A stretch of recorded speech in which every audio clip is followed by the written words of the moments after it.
GST ఇదే రాష్ట్రాల అభివృద్ధికైనా కేంద్రం అభివృద్ధికైనా లెక్కగట్టేది.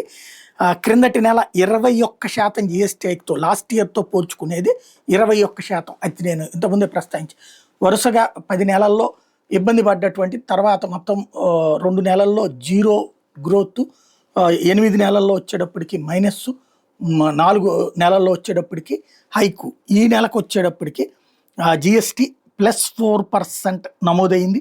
ఆంధ్రప్రదేశ్కి సంబంధించినంత వరకు 3,506 కోట్లు లాస్ట్ ఇయర్ వస్తే ఈ ఏడాది 3,653 కోట్లు, తద్వారా +4లోకి నమోదైంది. At the same time Telangana -5 నమోదు అవ్వడం అన్న సంచలనం సృష్టించింది.